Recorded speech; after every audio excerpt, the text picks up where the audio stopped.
Boa noite, muito boa noite para você. Gente, olha que assunto importante no programa de hoje, palpitante também, tá?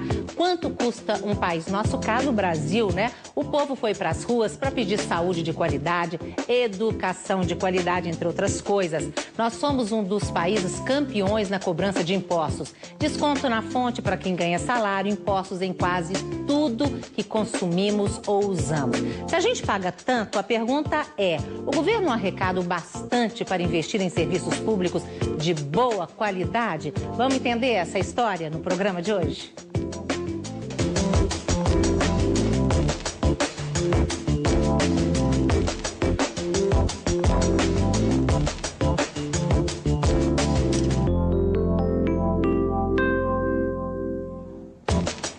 Então, se você tem algo a dizer, quer comentar, quer perguntar, o que você quiser, os nossos canais de comunicação estão abertíssimos para você. E hoje, 12:30, o impostômetro mostrou que os brasileiros pagaram esse ano já 1 trilhão de impostos. Isso dá 5.100 e poucos reais por cada habitante. Quer dizer, isso basta? Como é que é? Vamos entender isso juntos, né? Mas compartilhe com a gente, isso é fundamental. 32699000, brgerais@redeminas.mg.gov.br, tem o meu blog, tem o Twitter, tem o facebook.com/Brasil das Gerais. Aproveita, vai visitar a gente, faça uma visita para nós na nossa página, aproveita e curte que aí nós vamos ficar amigos. Então, nós temos a participação aqui, gente, nós mineiros, vamos começar com Heráclio Camargo, que veio de Brasília para participar do programa, né? Ele é coordenador da campanha Quanto Custa o Brasil para Você e também presidente do Sindicato Nacional dos Procuradores da Fazenda Nacional, que é o Simprofaz, né? Inclusive, essa campanha ela já tem um tempinho que vocês fizeram. Desde 2009. 2009, nossa campanha, né? Pela Justiça Fiscal. Pois é, a pergunta que não quer calar, né? O país não arrecada o bastante para oferecer serviço de qualidade para o cidadão? Sim ou não? Arrecada bastante e, infelizmente, a contrapartida é muito baixa.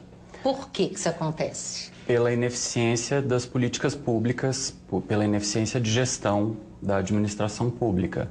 Então, nós temos uma carga tributária de primeiro mundo e uma prestação de serviços de terceiro mundo. Fica muito complicado. Nós não reclamaríamos tanto da carga tributária se houvesse contrapartidas, se houvesse educação de qualidade, saúde de qualidade. O problema é que não há contrapartidas, notadamente porque temos uma política econômica concentradora de renda. E esse modelo já vem de muitos governos. Quer dizer, nós vamos trinchar isso durante o programa. Eu já vou começar com participação de telespectador. O Júlio César ligou lá da cidade de Sabará. Ele falou o seguinte, eu gostaria de saber como é decidida a porcentagem que vai para a educação, para a saúde, por exemplo. Daqui a pouco nós vamos falar disso, tá? Mas a Virgínia Gouveia, vamos partir para ela primeiro, ela falou assim, olha, li numa reportagem que o Brasil cobra muito imposto, mas arrecada menos que os países desenvolvidos, que arrecadam pelo menos o triplo de dinheiro por habitante, por isso eles têm mais dinheiro para investir em serviços públicos. E que o Brasil não arrecada o suficiente para dar serviço de primeiro mundo, também porque a população é muito grande, quase 200 milhões de habitantes. Ela quer saber se isso é verdade ou não. O que você acha, Cláudio? Não, eu acho que tem um problema adicional que é mais grave do que foi salientado, a ineficiência das políticas públicas, que é o pagamento do juro da dívida pública, certo? O juro da dívida pública consome mais de 150, 160, 180 bilhões de dólares por ano, dependendo da taxa de juros. E aí não vai sobrar dinheiro, porque a política monetária, a política de pagamento de juros altos tem grande prioridade na equipe governamental. E aí não sobra dinheiro para outras coisas. Agora, por que esses juros são tão altos? Porque se paga tantos juros? Olha, eu diria o seguinte, né, em alto e bom tom, é porque quem manda no país são os banqueiros. Mas existem outras razões também. Mas as outras razões têm a ver com o comportamento macroeconômico. Por exemplo, hoje nós temos uma crise do dólar e o Banco Central está elevando a taxa de juros como uma forma de reter o capital no Brasil. Mas fora essas medidas digamos assim, conjunturais que variam de situação para situação, nós vivemos num país que é regido por banqueiros. Então, um país onde é regido por banqueiros, os juros são elevados. Os juros do Brasil estão entre os mais elevados. Eu só queria fazer uma parte na fala do Cláudio, que pouca gente fez a conta, eu fiz essa conta, porque houve uma redução na taxa Selic no ano passado, principalmente. E parece que agora vai aumentar de novo, pelo menos hoje. Deve aumentar. Amanhã. Pois amanhã. Explica isso para o pessoal, o que é taxa Selic. Mas antes, a taxa Selic é a taxa básica de juros, que é os juros que o governo paga para que você aplique nos títulos do governo e ele consiga carregar uma dívida que foi divulgada ontem, que está praticamente em 2 trilhões. Então, ontem houve uma redução da dívida, porque com essa crise toda, muita gente vendeu títulos brasileiros e o Tesouro Nacional recomprou parte desses títulos. Então, a redução da dívida não foi porque o governo pagou dívida, não. É porque no momento de sufoco, ele recomprou títulos que ele mesmo havia colocado no mercado. Mas a nossa dívida pública está em torno de 2 trilhões, que se você fizer a comparação com o PIB, nós estamos aí em torno de 35%, 36% do produto interno bruto, que é a soma dos produtos e serviços finais produzidos na economia. Então, é aquilo que a gente produz em relação àquilo que a gente deve. E por que esses juros são tão altos assim? Pois é, mas aí, exatamente porque o que está acontecendo? Os juros foram caindo porque o Brasil gozava de uma confiança, de uma credibilidade em relação aos fundamentos da economia. Essa credibilidade foi se perdendo na medida que o governo começou a fazer várias intervenções na economia. Então, o que acontece? O investimento privado, o investidor privado, ele só vai correr risco se o ambiente econômico for satisfatório. Agora, se começa carga tributária muito elevada, você tem uma lei trabalhista do Getúlio Vargas, então nada muda nesse país há muito tempo. A tabela de imposto de renda, que eu gostaria, se alguém estiver assistindo aí, que seja da Receita Federal, na minha cabeça não muda desde antes do Fernando Henrique. Então, quer dizer, só se mudar, uma mudança na tabela do imposto de renda já seria mais dinheiro na mão das famílias. Como é que seria essa mudança, na sua opinião? Existe uma tabela, então você paga de acordo com aquilo que você recebe. Então, se você diminui, né, quer dizer, a alíquota em cima do salário, você está injetando dinheiro na economia. Em vez de ficar fazendo, como é que chama o negócio agora? Minha Casa Melhor? Minha Casa Minha Vida. Não, tem a Minha Vida e tem a Melhor. A Melhor. A Minha Casa Melhor, só a Minha Casa Melhor está sendo subsidiada com o dinheiro do contribuinte em 20 bilhões. Então, eu não consigo entender como é que você destina 20 bilhões para pagar juros para o comércio, né? Porque é o subsídio dos juros. Você vai e compra uma geladeira. Os juros do governo é 3, mas o juro da loja, né, é muito maior do que 3. Para pagar essa diferença entre o juro do mercado e o juro subsidiado pelo governo, surgiu esse programa. Então, o governo está doando 20 bilhões para pagar juros. Em vez de fazer isso, beneficia a população como um todo, mudando a tabela de arrecadação do imposto de renda. Quer dizer, as pessoas pagariam menos na tabela. Claro, e sobraria mais dinheiro para que as famílias consumissem como elas quisessem. Porque o que o governo está fazendo? Ele está escolhendo quem cresce. Então, vamos desonerar a folha de pagamento do setor tal, tal e tal. Vamos reduzir a carga tributária do setor tal, tal, tal. Então, é o seguinte, quem é amigo do rei, quem vai em Brasília e tem lobby, consegue benefícios para determinado setor. E tem que ser um governo para todos. Eu entendo assim. Então, qualquer medida, não são pacotes setoriais. Deveriam ser tomadas medidas que beneficiassem a todos, as reformas. Pois é, mas deixa eu só perguntar só mais uma coisinha. Quem ganha, por exemplo, R$1.000, que eu acho que o salário médio do brasileiro é mil e poucos reais. Quem ganha R$1.000 paga 49% de tributos no final do mês. Pois é, mas do tá salário... é a mesma coisa que qualquer cidadão brasileiro ele paga, está isento do imposto de renda, mas ele paga os tributos indiretos. Aqui, ó, a tabela aqui, porque de cabeça fica difícil. Até 1.710 você está isento. Sim. De 1.710 a 2.563, a alíquota é de 7,5%. Tá? De 2.563 a 3.418, 15%. 3.418 até 4.271, 22,5%. E quem ganha acima de R$ 4.200 paga 27,5%. O Tiradentes morreu porque ele achava um absurdo a gente entregar 20%. Era o quinto. Então, quem ganha acima de 4.200 paga na folha 27,5%. Isso é um absurdo. E tem mais, se eu só fazer uma correlação, pela Secretaria de Assuntos Especiais da Presidência da República, você sabe quanto que ganha uma família de classe média? Eu gostaria, vocês sabem, né? O que é a classe média no Brasil? É uma família com 4 membros que ganha mais de R$ 2.600. Então, quer dizer, cada um ganha um salário mínimo. Então, isso é a classe média do Brasil. Então, isso é que está errado. Então, nós somos muito pobres. E para um país pobre, você não pode aplicar alíquotas desse tamanho, porque você está tirando a capacidade das famílias, inclusive, a investirem em educação. O Cláudio colocou muito bem. Num país onde o banqueiro é que lucra, onde você tem uma dívida, é real essa dívida que a gente tem? Quando qualquer pessoa, quando vai pagar uma dívida, o que ele quer saber? Eu quero saber quanto eu devo e por que eu estou devendo cada coisa. Por isso que é importante fazer a auditoria da dívida. Concordo. Porque aí você vai pagar realmente o que você deve e não vai pagar 45% de tudo que você arrecada, transfere simplesmente para o setor financeiro, sem saber se você está pagando o que deve ou o que não deve. Não, 47% vai para o governo, né, nos 3 níveis, que é o que a carga tributária... Não, 47% do arrecadado... O Anivaldo se refere ao seguinte, vai para 45% para pagar o juros do orçamento federal... Não, com certeza. Vai para pagamento de juros. Vai para pagamento de juros e amortização. Eu comecei a falar uma coisa e não terminei. Eu só queria concluir o seguinte, porque aí...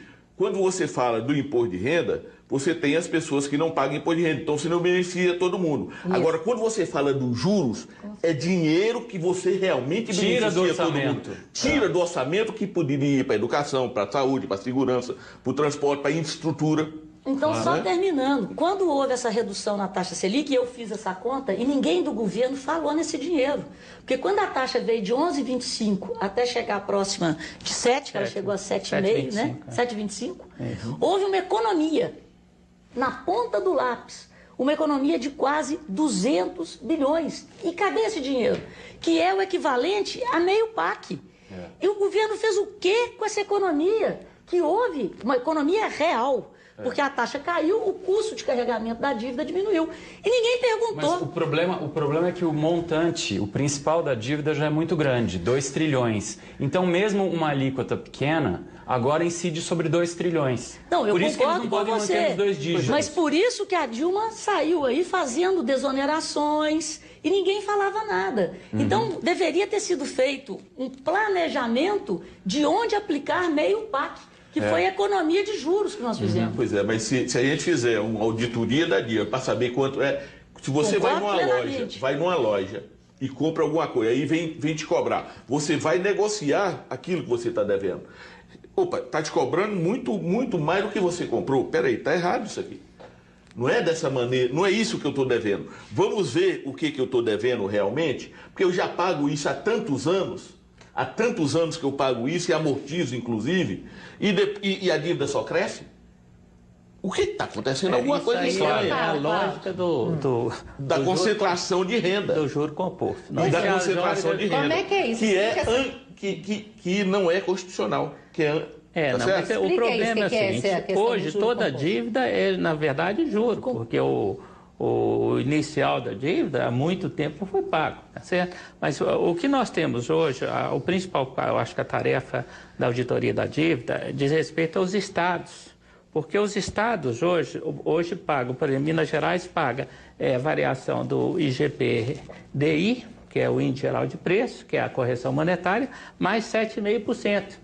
Olha, fazendo a conta dá 13,5%. Quanto é que está a Selic? E o IGPDI, a Selic está 8,5% até hoje. 8,5%. Então, essa diferencial, o que é? Essa diferencial vai para os cofres do governo federal. Tirando dos mineiros. Isso que é uma situação tirando dos mineiros e pagando para os detentores dos títulos da dívida pública federal. Exatamente. Agora, o Cláudio fez a observação, porque quando você faz a indexação da dívida dos estados no IGPDI, você está indexando ao dólar. Sim. Indiretamente ao dólar. Sendo que o próprio governo, o que ele faz? Quando ele lança título público, ele prefere o IPCA. Claro. Agora, para ficar mais claro para as pessoas, elas têm que saber que a conta de juros do governo federal é de 750 bilhões. E a conta do Ministério da Educação, 50 bilhões. O Bolsa Família, que a classe média, às vezes, do qual a classe média às vezes reclama, 20 bilhões. Ela nem faz cosquinha, 20 bilhões. Isso nós pagamos em 15 dias de juros.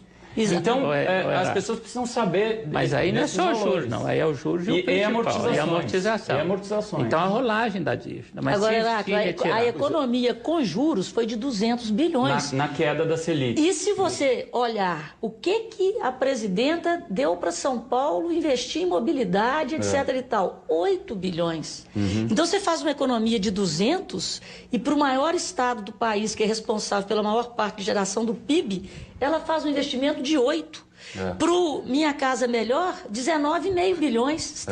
As coisas não batem. Mas está errado há muito tempo. Uma das funções do governo é redistribuir renda, não é concentrar mais. Ele concentra a renda. Essa política econômica que está aí, ela concentra mais a renda e a função dele é distribuir renda. Isso num governo supostamente popular e de esquerda. Não é. Vamos lá, Cláudio, deixa o Cláudio falar.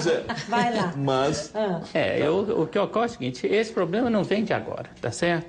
Desde o governo Fernando Henrique Cardoso, que essa tenha sido a regra. Qual é a regra? É um tratamento privilegiado do setor financeiro. Por exemplo, nós temos um problema no Brasil. Por que o Brasil não cresceu? As taxas do Brasil são taxas anêmicas. Mesmo que nós estávamos festejando, quando estava crescendo 3,5%, 4% do produto. Podia estar crescendo. Só comparar com a China, hein? Não, comparado com o mundo. A média brasileira sempre está... Nós estamos perdendo participação na economia mundial. Quem fala que o Brasil é a 8ª economia mundial está esquecendo que o dólar de equilíbrio... É a sexta, não? Não, é por causa... Não, sexta. Isso depende do valor do dólar. Quando o dólar cai, a gente sobe. Por quê? Porque agora tem que fazer a conta. Exatamente, porque você está fazendo uma comparação em dólares. É PIB, o PIB é em dólar. O PIB é em dólar. Se a moeda brasileira valoriza, a gente sobe no ranking. Quando ela cai, a gente cai no ranking.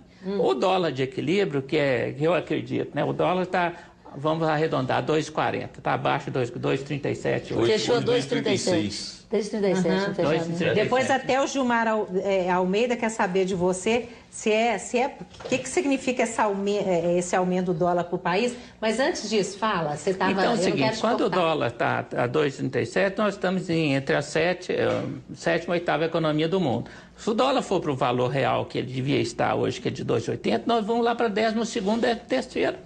Então, conta errada. O econômico é muito baixo. Não, nós crescemos menos do que o mundo desde 1985. Em 1985, que era outro modelo de desenvolvimento econômico, estatal, etc., nós crescíamos naquele modelo a 7,5%.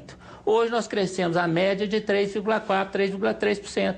Na média todo esse período. Nós tínhamos 3,5% da participação da economia mundial. Hoje nós temos 2,8%. Então nós perdemos 0,7%. É muita coisa. Nós tínhamos, em 1985, era o maior parque industrial do terceiro mundo. Hoje nós estamos em 4º, 5º lugar. Nós estamos... Isso tudo aconteceu, hein? Por causa do privilegiar os interesses financeiros. E por que não tem dinheiro para investir. A Rita acabou de falar. Porque eles financiam as campanhas políticas. As campanhas eleitorais. Aí que está a grande questão. Isso. E ninguém dá dinheiro de graça para ninguém. Quem foram os financia... maiores contribuidores da campanha do presidente Lula? Foram os bancos. Não, agora, de todos os presidentes. Enquanto não houver reforma política... Só de Getúlio que não. Nós vamos continuar com a política concentradora de renda. Está se falando muito nessa questão de financiamento, né, público para a campanha. Poderia ser uma das saídas? Sim. Eu creio que sim. Porque ninguém dá de graça dinheiro de graça para ninguém, Roberta. Se alguém dá de graça, quer de volta. Esse altruísmo não existe no meio empresarial. Se existir altruísmo nesse sentido no meio empresarial, eu quero que venha financiar o movimento de campanha contra a corrupção, porque nós precisamos de financiadores altruístas. Que o meu trabalho é altruísta, eu estou aqui como cidadão. Eu trabalho como cidadão. Nós trabalhamos na lei da ficha limpa como cidadão. Nós estamos trabalhando para um projeto de lei, iniciativa popular, para a reforma do sistema político como cidadãos. Então, é um movimento nacional de cidadãos, né, financiados por nós mesmos, que queremos que esse país melhore. Que você tenha uma indústria com um peso maior na economia do que o sistema financeiro. Que você tenha... Aí você aumenta o número de empregos e de melhor condição de vida para o brasileiro. Então, assim, você tem que trabalhar realmente o que é bom para o país e não o que que é bom para quem... Ok, nós vamos falar mais disso no segundo bloco. Você quer falar também o quê? Só para a gente não esquecer. É explicar para quem está nos assistindo, que quem não é economista... Mas o que você ia explicar? O que é economia real, que é o que move o mundo, e o que é economia monetária. No Brasil, a lógica é invertida. Vamos voltar falando disso no segundo bloco, Rita? Nós vamos fazer intervalo, gente, aí a gente volta falando disso, tá? Se você tem algo a dizer, manda para nós, 3269-9000. Tem os outros contatos todos aí, chamando a atenção para o facebook.com/Brasil das Gerais. A gente volta daqui a pouquinho, até já.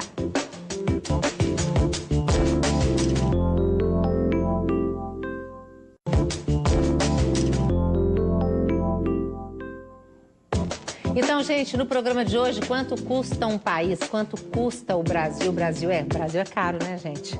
Pra gente, né? Se você tem algo a dizer, manda pra nós. Os nossos contatos estão todos, não vou nem repetir pra gente não perder tempo.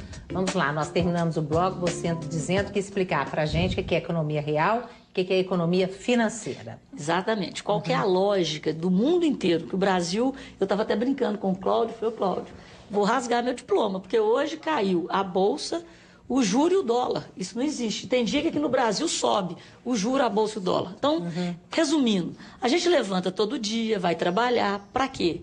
É a partir do trabalho que você consegue ter uma renda. Com aquela renda, você vai ou consumir, ou você poupa, investe. Então, quando você poupa, você faz um investimento financeiro. E é assim que a economia funciona. Então, a origem da renda é o trabalho. Quando a taxa de juros fica muito alta, ninguém quer trabalhar mais. É o caso do Brasil há anos. Vira um país de agiota.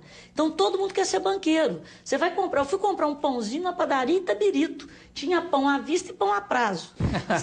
Pão a prazo? Pão a prazo. Por quê? O juro te dá muito mais do que o trabalho. E quando isso acontece, se acaba com a sociedade. Inclusive com os valores.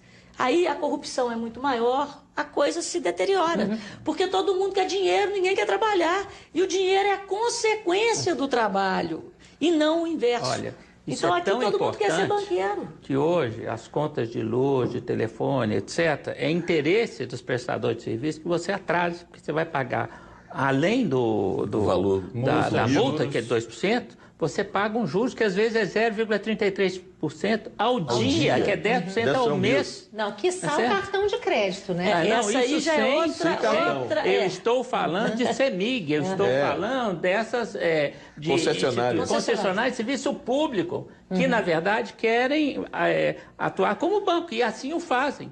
É muito comum mandar a conta na véspera, ou você receber depois, porque aí você até reclamar, etc. Se você é um pobrezinho, você não vai reclamar. Você paga e depois paga com multa. Exatamente. E a pessoa não sabe nem fazer a conta. Então, num país, eu faço muita palestra para estudante. Aí eu chego e falo assim, gente, vamos fazer o seguinte, no final do que eu vou falar aqui, eu vou sortear um saco de dinheiro com 10 milhões de reais. E vou sortear uma empresa que vale 10 milhões de reais. Não pode mentir. O que vocês querem? Um saco com 10 milhões de reais ou uma empresa? É claro que nesse país todo mundo quer a Mega Sena. Porque você pega o dinheiro, aplica e vai viver de juros. Então isso não tem futuro. E o país está assim há anos. E quem trabalha, quem tem a coragem de empreender, fica pagando essa conta para o resto da vida. Né? Então tem que mudar. Os empreendedores pagam muito e os assalariados pagam muito na tributação indireta. Isso é um custo do Brasil muito importante. Por quê? Porque na hora que vem aqui um chinês, um exportador chinês, ele traz consigo no bolso, ele traz um banqueiro. Ele tira o banqueiro do bolso e o banqueiro vai lhe dar um crédito. Você importar um produto chinês, vai te dar 60 meses para pagar, 70 meses, 120 meses a 1% ao ano. E aí o produtor do Brasil não consegue cobrir, porque o banco vai cobrar 3,5% ao mês. Então não tem jeito. Só o BNDES que dá gente, deixa só ler a participação da Adelaide. Eu falei assim, gente, vocês estão confundindo minha cabeça. O Brasil não é a potência do mundo? Não está entre os BRICS? Tinha tudo para ser. E tudo. Ela falou que foi para a Europa e no princípio do ano, e o Brasil lá, todo mundo comentando que o Brasil estava bem demais. Ou seja, o Brasil não está bem, coisíssima O Brasil nenhuma. não estava bem quando ela foi para lá. Estava na visão errada das pessoas, dos comentaristas. Por quê? Porque nós estávamos, na verdade, vivendo de dinheiro emprestado. de dinheiro de investimento de dólares colocado no Brasil. O dólar caiu, tá certo? E aí ficava até barato a gente ir para o exterior. Mas quem realmente sabia o que estava acontecendo no Brasil, processo de desindustrialização, taxa de investimento lá embaixo, o balanço de pagamento, balanço de transações correntes apresentando rombo ano após ano, sabia que a situação era ruim e agora estourou. Não estourou por causa da gente, não. A Rita exagerou, colocou muito peso na política econômica, ela tem uma certa razão, né? Mas é o que nós estamos assistindo hoje. Por que o dólar disparou? Isso é muito importante. Pois é, e o Gilmar pergunta se foi bom, se é legal para o país. Bom é ruim, né? Bom é ruim. Depende para quem. Depende, quem está devendo. Mas aí é preciso dizer o seguinte... isso está acontecendo não só no Brasil. No Brasil, todos os BRICS estão passando por isso, os países emergentes, todo o mundo inteiro. Mas o mundo inteiro funciona num cassino global, onde você aperta um botão e... É claro, aí é a pressão dos Estados Unidos, exatamente. Né? Aí exatamente. Um país soberano pode ter controle de capitais, como o Chile sempre teve um controle de capitais, só que aqui é palavrão na mídia corrente, na grande mídia, falar de controle de capitais. Por que é palavrão? Porque quem controla a mídia são os bancos. Quem faz os grandes... Cláudio, você me tira dessa, tira a Roberta dessa.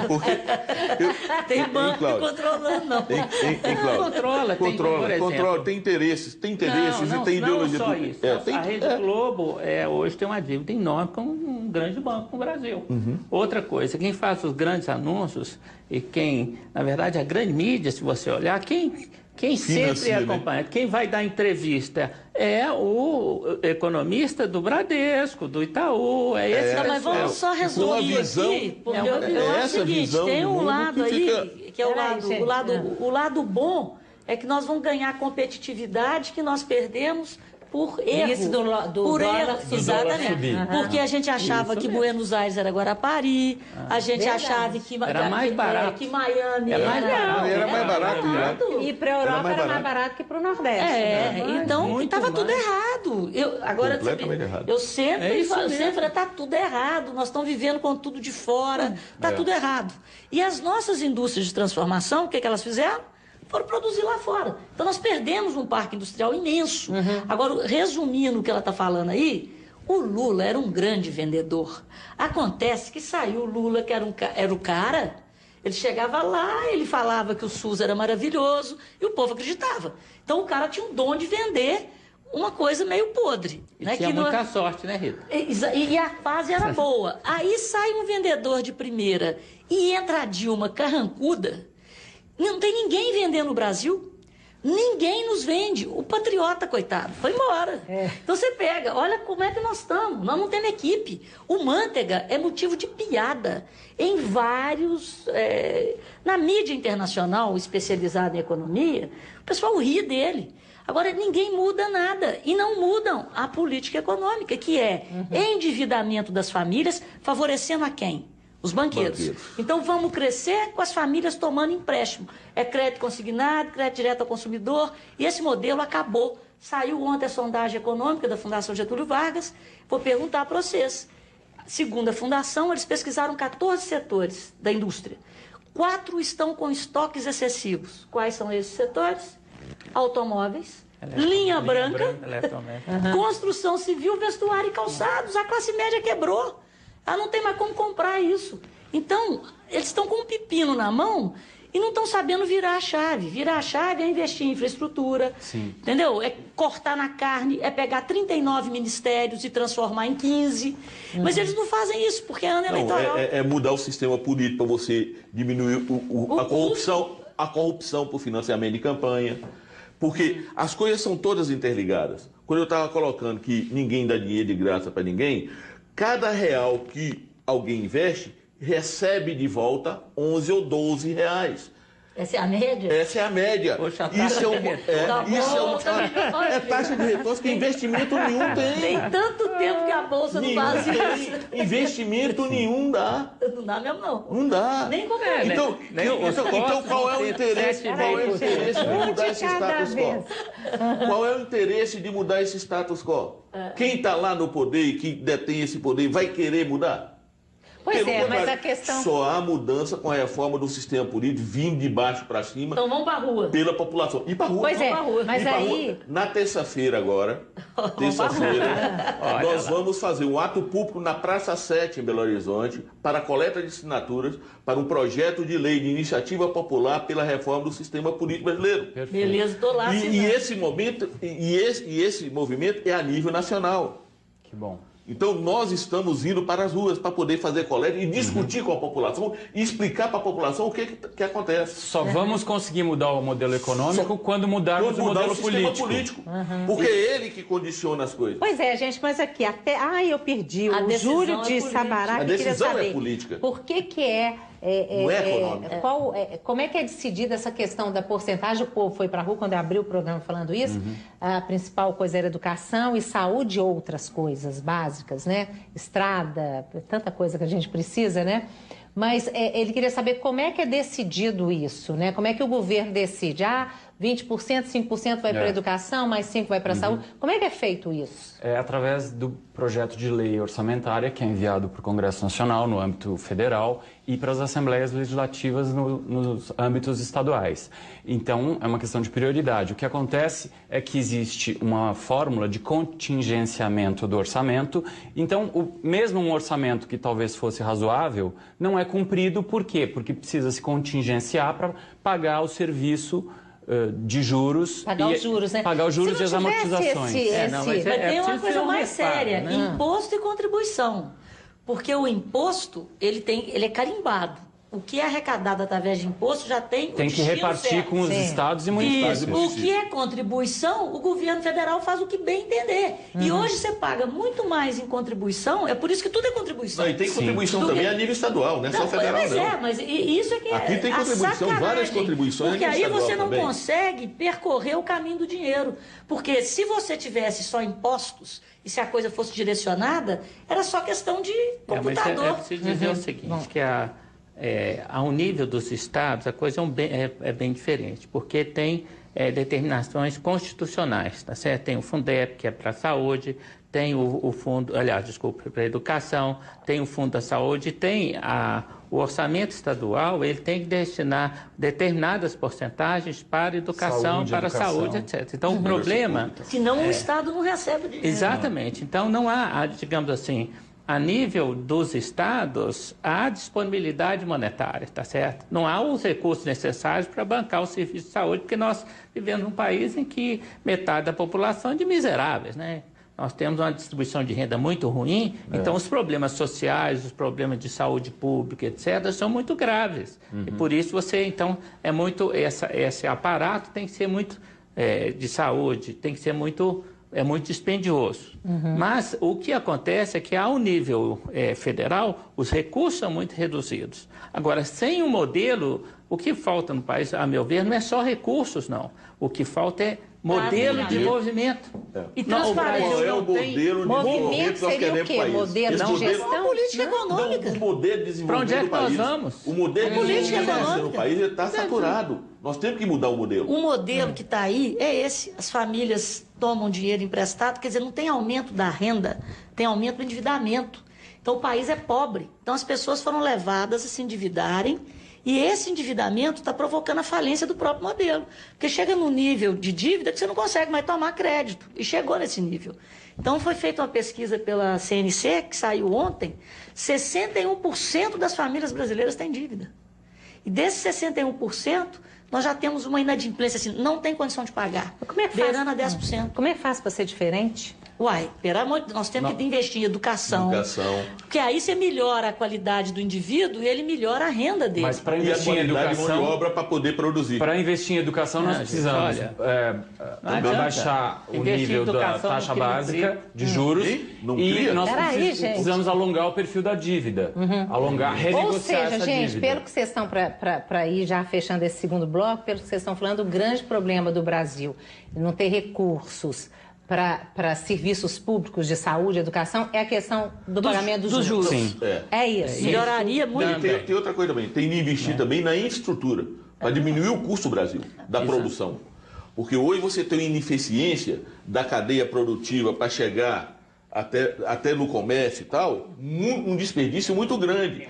Você acabou com o transporte ferroviário e hidroviário, não tem. Era uma coisa. Você acabou com a estrutura básica de transporte desse país, onde se transporta tudo por caminhão. E mais uma num vez, país dessa dimensão, isso é um absurdo. E mais uma vez, a taxa de câmbio acabou com a indústria de transformação, que é onde você agrega valor aos produtos e onde a mão de obra tem uma remuneração maior. Então, a nossa indústria de transformação, a indústria têxtil, calçadista, eletroeletrônica, foi toda para fora, porque nós estamos comprando tudo importado. Porque o dólar estava tão depreciado em relação ao real, que nós começamos a importar tudo. Ô, gente, peraí, não tem nada de bom acontecendo, Não. Tem. Conta aí pra gente. Tem povo na insatisfação, os meninos foram pra rua. Isso é a pior coisa. A mobilização da população para a reforma A política. conscientização da população de que Está ela está aumentando. muito e não recebe nada. Pois é. Não há contrapartida. Pois é, isso já é um caminho. Mas eu peguei uns dados aqui, por exemplo, vocês estão falando então o seguinte, o grande vilão aí seriam os juros, né? A questão da corrupção. Eu tenho aqui um dado que foi da Fiesp, que fez um levantamento que estimou que o Brasil gaste por ano com a corrupção 41 bilhões e meio. Sim. É muito grande. Da Fiesp. É muito grande esse. Mas é muito pouco. Não sei não. Não, é relevante esse desvio, mas não sobra dinheiro para estruturar as carreiras de Estado para combater a corrupção. Receita Federal desestruturada, Polícia Federal desestruturada, Advocacia Geral da União desestruturada, que faz o controle preventivo da corrupção nos atos do governo e nos contratos administrativos do governo. Então, justo por esse modelo econômico não permitir investimento nas carreiras de Estado, porque o que é a máquina pública? A máquina pública são os servidores públicos, são as carreiras de Estado. Não há investimento, elas estão sucateadas. Isso é uma decisão política de governo. Então aumenta a corrupção. Teria recurso para isso? Tem recurso para isso, porque isso é um investimento para taparmos esse ralo da corrupção. Agora, a Receita nunca arrecadou tanto. Então, na ponta da arrecadação, é um Big Brother Brasil. Então, você é monitorado em todos os seus gastos, em todas as suas rendas. Exatamente. Agora, na ponta de o que o governo faz com que a Receita arrecada... Ou seja, falta transparência. Falta também, né? Falta transparência Agora, no uso. Congresso. O nosso Congresso é o segundo mais caro do planeta, é isso mesmo? É isso mesmo. Deve ser, não sei. Se não for o primeiro. Foi os dados que a gente pegou. É caríssimo. Mas isso não seria um problema se ele tivesse efetividade, se ele tivesse uma postura altiva diante do governo. O problema é que ele se amesquinha diante do Poder Executivo e o custo do Congresso, né, nós demoramos, quem lembra da ditadura militar, um Congresso funcionando é sempre barato. O problema é a postura do Congresso diante do Poder Executivo. Infelizmente, nós vemos reiteradas vezes o Congresso curvando-se para o Poder Executivo. Não, mas ele curva-se, não só, ele curva-se em relação ao poder econômico.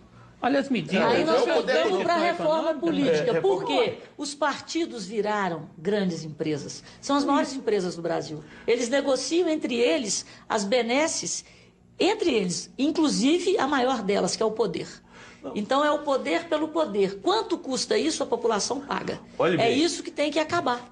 Nós não podemos mais pagar pelos partidos políticos e pelas negociatas que eles fazem entre eles, sem pensar no bem-estar da população. Rita, dos 513 deputados que estão lá, 389 foram eleitos pelo poder econômico. Ou seja, das 500 campanhas mais caras para deputado federal no país inteiro, isso é dado do Congresso Nacional, não é meu não. 389 foram eleitos pelo poder econômico, está entre as 500 que mais gastaram. Ele não arrecada isso de volta. E eles vão ter que retribuir esse dinheiro de financiar. Então vira uma negociata. Aí que entra a questão do financiamento público de campanha. Claro. Hoje nós temos um financiamento misto, que é o financiamento público através do fundo partidário, da propaganda eleitoral gratuita, que de gratuita não tem nada, cobra-se um minuto mais caro de veiculação. Né? Nós pagamos isso, nós cidadãos pagamos isso. E aí vem. E as negociadas para aumentar o tempo da televisão? Não, e a contribuição das pessoas jurídicas? Quem está por trás pega de volta, que pega 11, 12 vezes o valor que doou. As pessoas têm que entender que a pessoa jurídica é uma ficção. Qualquer um pode criar uma pessoa jurídica fantasma com interesses transnacionais e financiar gravemente campanhas políticas nefastas ao interesse do Brasil. Por isso que na reforma política nós devemos acabar com o financiamento de pessoas jurídicas. Ok, nós vamos para mais intervalo. Gente, tá bom, mas muita gente aqui elogiando vocês, viu? Gostando demais do programa. Vou ler algumas participações no terceiro bloco. Nós vamos para mais um intervalo. Os contatos estão todos aí. Entra no facebook.com/Brasil das Gerais.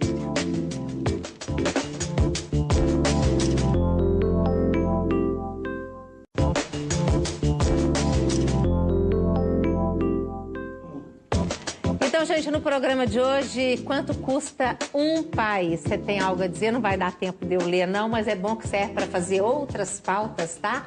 Os contatos estão todos aí. A Cibele Nunes Alencar, ela quer saber, ela falou assim, olha, muito bom retirar a viseira dos olhos. Gostaria de entender também sobre o preço da gasolina. Existe crise na Petrobras? Quer responder para ela? E depois vamos falar sobre o pré-sal, né, gente? Parece que é a aposta do país, né? Foi a aposta paraguaia. Bom, o problema é o seguinte, né? Fala primeiro para ela. Essa pergunta aí merece uma palestra inteira sobre ela. Mas nós, quer saber se existe crise na Petrobras? Não, existe problema na Petrobras, vamos dizer assim. Para começar, a Petrobras fez uma decisão no governo anterior que foi de não dar manutenção nos seus postos. Em lugar disso, ela usou seu recurso para abrir novos postos. O que aconteceu é que os postos antigos a produção começou a cair, né? E aí ela teve que reverter essa política e nós passamos a um grande importador de petróleo, de derivados de petróleo. E isso arrebentou com a nossa balança comercial, correto? Então, existe a dúvida do pré-sal, porque até hoje o pré-sal nós sabemos os custos, mas nós não sabemos o real. Mas tem um problema sério da defasagem, né, Cláudio? Exatamente. E tem um problema também hoje, o problema está mais grave porque o dólar subiu, né? E o preço da gasolina está estável. E não pode aumentar se liberar, a inflação. Arrebenta com a inflação. Então assim, pode, a defasagem hoje, com o dólar a 2,30, entre 2,30 e 2,40, nós teríamos que ter um aumento de 25% a 30%. Hoje. Para a Petrobras, porque o que acontece? Ela não está ganhando nada, ela está trocando cebola. E ela não tem dinheiro para investir, então ela está morrendo. Uma empresa tem que crescer. E ela não pode mais se endividar, porque o nível de endividamento dela em relação ao patrimônio líquido dela chegou no patamar em que, se ela fizer mais dívida, ela perde o grau de investimento. Então ela está num curé. E para sair do curé é reajuste de preço. E estão falando que vai ser escalonado, né? Que vem 10% aí. Mas aí, essa reunião do comitê... Mas aí vai a inflação só. Óbvio, na veia, porque o Brasil anda de gasolina e óleo diesel. Nós não temos ferrovia, nós não temos hidrovia, não temos nada. E aí, como é que fica a inflação aumentando, Cláudio? Primeiro o seguinte, isso é uma decisão. Isso é uma decisão. Por isso que não aumenta. Exatamente. Entendi. Nós temos um problema político, mas temos um problema de política econômica. A China, por exemplo, tem empresas estatais que deram prejuízo durante 20 anos e que dão lucro agora há mais 20 anos. Então, essa é decisão de política econômica. Se você quiser manter a Petrobras do jeito que está fazendo política econômica, você tem que fazer um aporte do Tesouro na Petrobras. A fundo perdido. Ela não precisa levar. O que não pode é tentar fazer favor com o chapéu alheio. E o caixa dela não pode ficar debilitado. Exatamente. Ou seja, a Petrobras tem um problema financeiro. O problema econômico, eu não sei se tem. Eu acho que não. Qual que é a diferença? O problema é o seguinte, o pré-sal vai dar um resultado financeiro importante, bom? Vai dar? Eu não sei. Ninguém sabe. Ninguém sabe, entendeu? Porque hoje o pré-sal na verdade... prometido, inclusive, o dinheiro do pré-sal para Mas é fazendo política, né? O dinheiro não saiu ainda do subsolo. Agora tem uma coisa que ninguém está botando atenção. O Obama já disse, eu acredito, os Estados Unidos vão ser exportadores de energia. Claro, ele está investindo no xisto. No xisto. E aí, o que vai acontecer com o petróleo? Só que o xisto traz uma poluição... O petróleo, hoje, o pré-sal... traz um risco para o pré-sal virou a saída das burrices que o país fez desde o senhor Fernando Henrique Cardoso. O que nós estamos... Esse dólar está... Por que ele chegou a 1,60?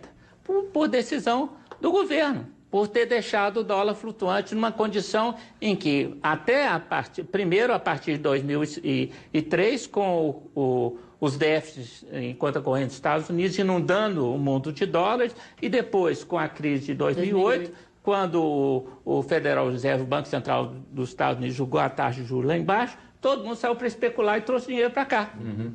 Só que agora esse dinheiro está voltando para lá. No cassino consentido pelo governo brasileiro. O dinheiro grande que veio é o que eu chamo de capital de motel. Porque se tivesse vindo o investimento estrangeiro direto, beleza. Claro. Mas veio o capital de motel, que veio dormir com a taxa de juros. Isso. Nós tínhamos uma taxa real até pouco tempo de 7%, 8%. Não, e mesmo o investimento direto, né, 60% a 70% dele é o chamado ground investimento, investimento marrom. Não é investimento bom. O que é investimento marrom? O sujeito vem no Brasil e compra magnesita. A empresa aumentou, já está lá. Já está lá. O que aconteceu com o PIB? Exatamente. Apenas aumentou o passivo externo do país, porque amanhã nós vamos ter que remeter dinheiro para lá. Lucros, né? Agora, o green investimento, que é o bom, o field, que é coisa nova. É pequenininho, é 20% a 30%.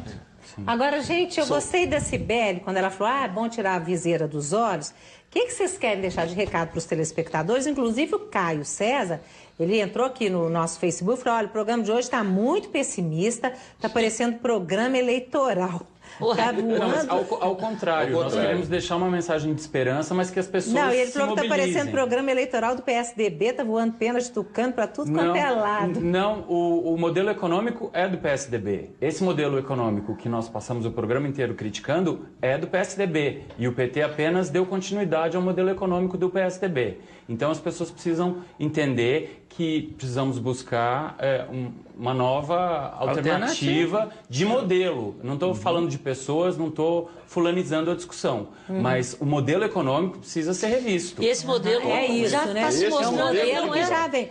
Mas por outro lado, Gustavo Augusto falou, isso aqui é programa para se ver, fala o que acontece no Brasil e não manipula a população diferente de outras emissoras. Parabéns pelo programa, emissora da Rede Minas. Pois é. Então, essa questão eu gostei da viseira, né?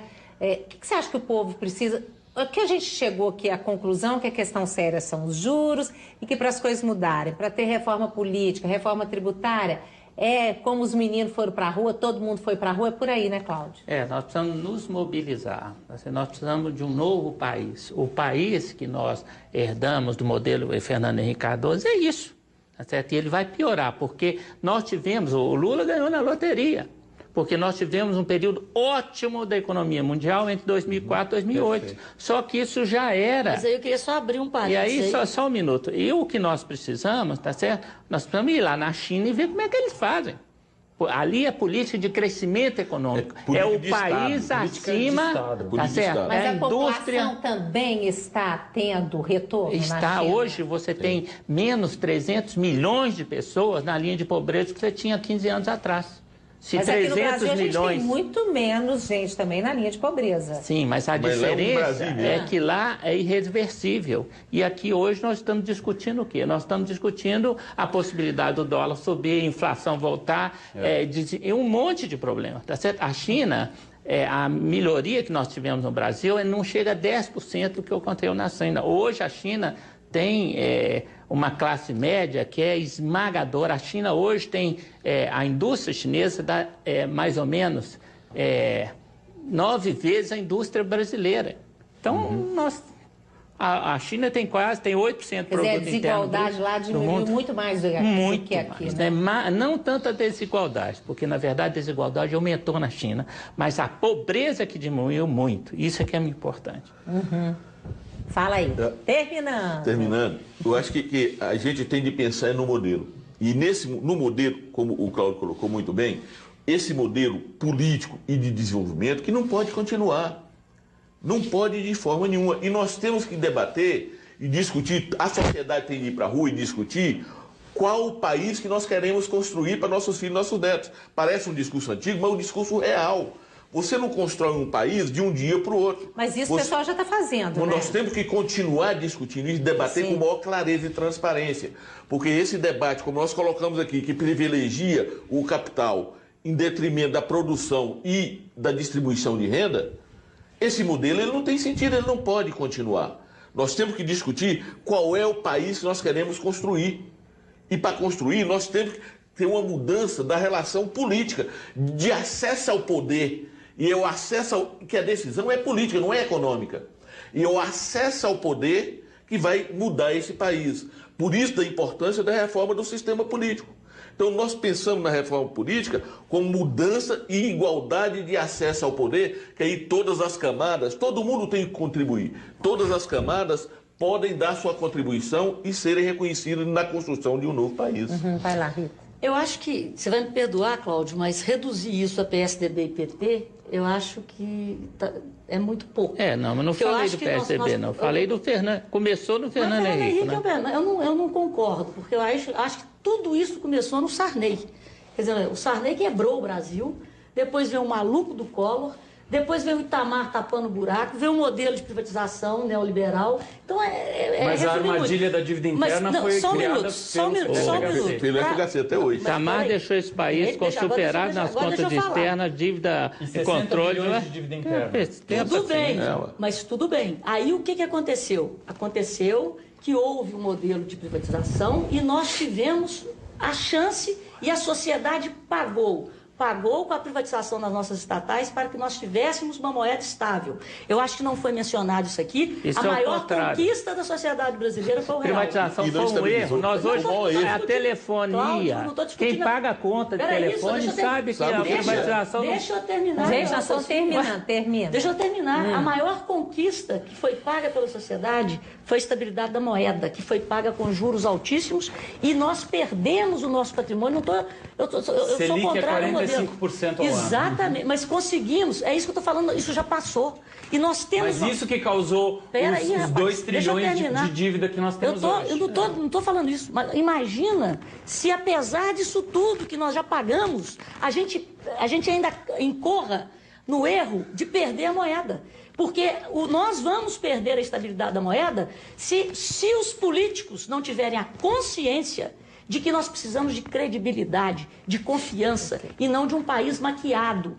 E de um país onde os interesses políticos são maiores do que a da população. Acabou, gente. O programa termina uma frase aqui, olha, ele até trouxe justiça fiscal, né? O sonegômetro, né? Para mostrar para as pessoas que nós podemos combater a sonegação se nós fortalecermos a Procuradoria-Geral da Fazenda Nacional, estruturarmos a carreira de Procurador da Fazenda Nacional com carreira de apoio também, né? E uma reforma tributária que priorize a tributação do capital e não a tributação indireta sobre os mais pobres. Rapidinho, reforma política, tributária e trabalhista, que o PT tem essa coragem. Ok, gente, valeu, obrigada. A gente fica rendia, né? Mas foi bom, né? Obrigada pela participação de vocês todos.